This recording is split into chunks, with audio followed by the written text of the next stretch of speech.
អ្នកតគ្នាគឺវីដេអូនេះគឺខ្ញុំថតចេញពីទូរស័ព្ទ iPhone 11ទេប៉ុន្តែបើកម្រិតនឹងវីដេអូគឺអត់ចាញ់ទូរស័ព្ទ Sri ខ្ពស់ទេហើយខ្ញុំថតចេញពី app មួយបងប្អូនចង់ដឹងតោះតាមដានទាំងគ្នាបងប្អូនជាមួយខ្ញុំបាទបងប្អូន app មួយនឹងនិយាយកម្មវិធីស្រួលស្ដាប់បងប្អូនឆាប់យល់និយាយ app បងប្អូនខ្លះក៏អត់យល់អញ្ចឹងសម្រាប់កម្មវិធីនេះគឺបងប្អូនចូលទៅកន្លែង download ទៅកន្លែង download ដែលបងប្អូនតែង download សពតងអញ្ចឹងបងប្អូនវាយឈ្មោះតាមខ្ញុំអញ្ចឹងទៅបងប្អូនវាយចេញឈ្មោះវានឹង load ឈ្មោះឲ្យយើងហើយបងប្អូនដល់ពេលហ្នឹងគឺវានឹង load app មួយដែលសម្រាប់ឲ្យយើង download ហ្នឹងបងប្អូន app ដែលខ្ញុំដាក់សញ្ញាព្រុញហ្នឹងឯងហើយនៅវីដេអូដែលខ្ញុំថតចេញពី app មួយហ្នឹងគឺអាចហៅបានថាជាកម្មវិធីចឹងបងប្អូនមើលតាក់ទងនឹងសាច់វីដេអូច្បាស់ហើយបងប្អូនហើយពណ៌ color គឺអែមែនតើ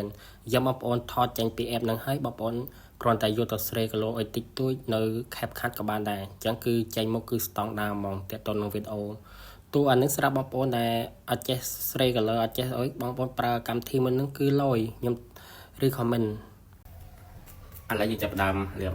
លេខការពារកណ្ដាលថ្ងៃនេះលេខមុខមកបងល្អលាបជុំមុខល្អពណ៌លាបមុខហ្នឹងគឺមនុស្សស្រីយើងក៏អាចប្រើបានមនុស្សប្រុសក៏អាចប្រើបានលាបចូលស្បែកមុខគឺពិតពណ៌ស្បែកមានជាតិសំណើមមានជាតិកាត់ធ្វើស្បែកទាន់ភ្លឺបងប្អូនល្អលាបទៅបងប្អូនអាចតាក់ទងបានខ្ញុំនឹងដាក់ link page នៅខាងក្រោម